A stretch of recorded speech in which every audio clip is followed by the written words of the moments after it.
Vi skal i dag lave et forsøg i det virtuelle laboratorium, som handler om insulinproduktion, og vi starter med at læse forsøgsvejledningen igennem. Vi skal starte med at designe og stille DNA ved computer, som er kode for insulin og som er kode for resistens over for antibiotika B. Husk, at det centrale dogme opkaldt efter designeren genet. 2. Bland gærceller dit designede DNA i et reagensglas, overfør del af blandingen til elektroporatoren med pipetten og tænd for at starte transformationen. På denne måde genmodificerer gærcellerne til at udtrykke det designede DNA. Fordel de gensplejsede gærceller i en petriskål og tilsæt antibiotikum B. Jeg praktiserer støbes antibiotika ind i pladen, og man kan ikke blot tilsætte stoffet efterfølgende. Inkuber petriskålen i inkuberatoren. Overfør en cellekoloni fra petriskålen til et reagensglas indeholdende vækstmedie antibiotikum B, og inkuber reagensglasset i inkubatoren. Overfør din genmodificerede gærceller til fermentoren ved hjælp af en kanyle. Derfor skal du starte af gæring. Afskalning ved indstillet pH og temperatur. Det er optimalt for optimal inddrypning og undersimulering. Det er optimalt. Husk at tilføre nye celler til fermentoren hver gang. Oprens insulin for din fermentering. Og til sidst skal vi teste effektiviteten af at producere insulin ved at give det til en hurtig mus eller en mus med type 1 diabetes ved hjælp af en kanyle. Nu der skal vi så hen på vores computer, fordi vi skal have designet et DNA. Så vi starter med at tage en promoter.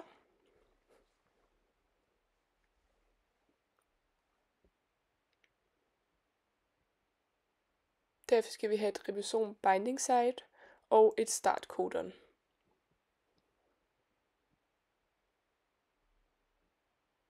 Vi skal nu bruge et antibiotikaresistens B, hvorefter vi skal bruge et stopcodon.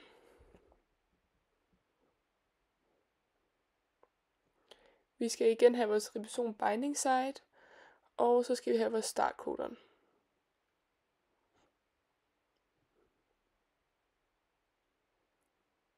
Så putter vi insulinanalog ind, og et stopcodon, og vores terminator. Og så bestiller vi vores DNA, og der står, godt klaret, du har klaret en opgave. Så kan vi se, at det var blevet tjekket af inde på opgaven, og at vores DNA nu ligger hernede. Nu skal vi så over have fat i nogle gærceller.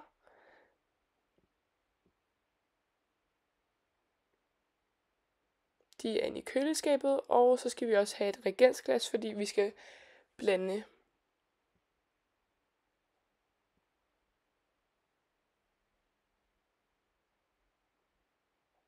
Bum. Så skal vi så over til vores arbejdsbord, hvor vi kan eksperimentere lidt med det her.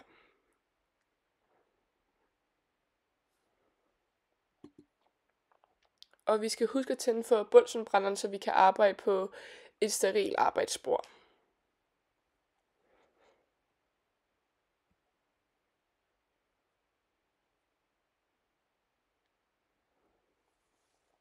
Så tager vi vores pipette og putter en pipettespids på.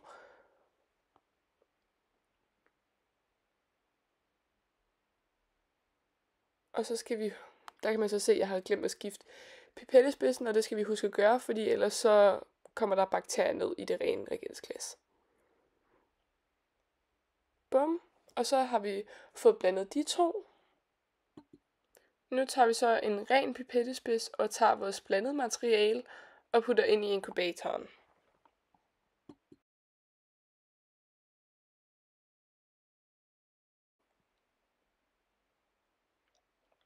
Nu sker der så proteinsyntese, som jeg forklarer lidt om. Og vi har først de her ribosomer, som er de blå, og DNA'et, som er de grønne, og de trænger så ind i ribosomet, hvor der så sker RNA-polymerase, som har sat sig på DNA-strenget, og det begynder så transkriptionen, hvor de følger baseparret-princippet, som kommer lige om lidt. Her har vi så baseparret-princippet, og for at der kan ske RNA, som er en kopi af DNA, så skal RNA-polymerasen bindes til DNA, som kan ske, når DNA'et åbner sig. Det transporteres så af cytoplasmet, og ribosomerne begynder transkriptionen, hvor der kommer de her kodaner, og det starter så med startkodon, og ellers kommer der bare normale kodon, og så danner de den her aminosyrekæde, og her lige om lidt, så kommer stopkodonet. Det kom der, og nu har vi altså lavet vores proteinsyntese. Så står der, at vi har forsøgt at genmodificere, det er hermed lykkes.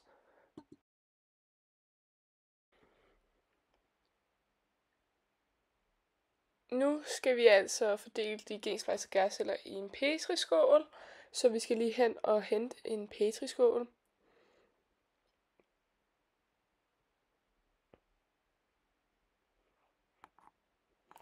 Og mens vi er herhenne, så henter vi også antibiotikum B, fordi at vi skal blande de to ting.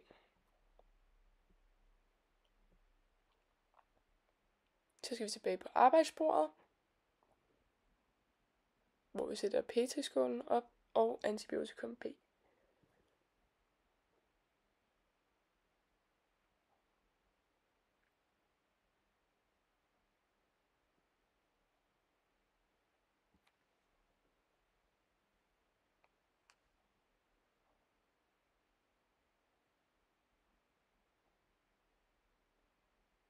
Bum, så har vi fået fikset det.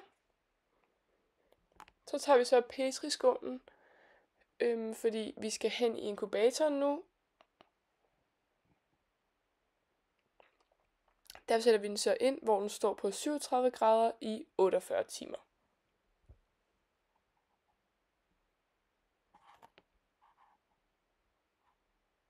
Så har vi klaret den opgave. Nu skal vi overføre cellekoloni fra petriskål til reagensglas. Så vi skal lige have et rent reagensglas, og nu når vi er herhenne, så kan vi også godt tage et vækstmedie med, for det skal vi også bruge.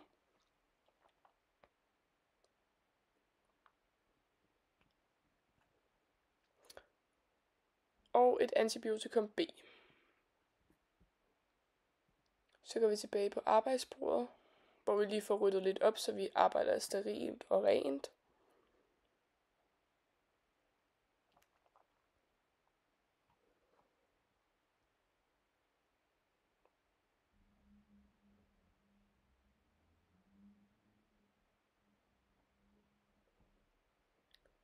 Så tager vi vores pipette og putter et rent pipettespids på, og så blander vi simpelthen bare de tre ting i det rene reagensglas.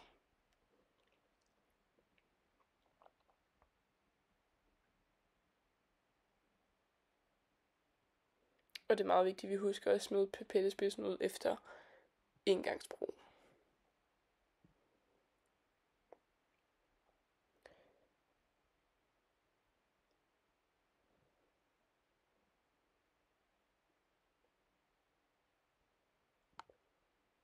Nu har vi vores reagensglas her med antibiotikum og vores gen og vores vækstmedie. Og det skal vi simpelthen bare have med ind til inkubatoren. Og her står den på det samme som sidst, den er på 37 grader i 48 timer. Bum, så er den klar. Nu skal vi hen og hente en kanyle, fordi vi skal overføre de genmodificerede celler til fermentatoren. Det hedder det ikke, det hedder fermentoren. Det er den, der er her.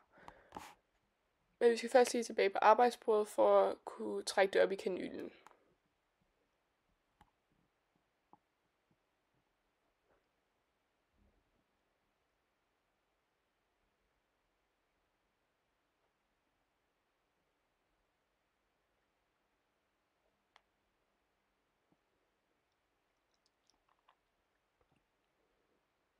Så har vi suget indholdet ind i kanylen, og så putter vi bare i fermentoren. Så skal vi have startet fermentoren, og den skal stå på 6,5 pH-værdi og 36,5 grad. Og det har vi simpelthen fundet os frem til, at det er den bedste løsning for, at vi får det bedste resultat.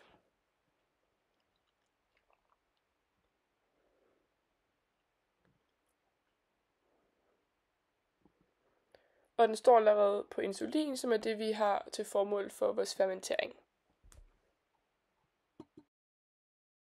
Nu skal vi tilbage hen til computeren og have bestilt en diabetesmus, hvor vi skal have afprøvet vores insulin på.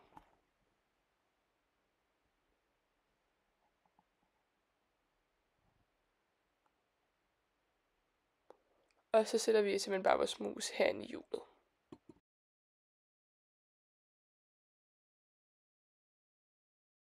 Vi lader vores mus løbe rundt i hjulet, mens vi lige henter en kanyle, hvor vi kan opsuge insulinen i.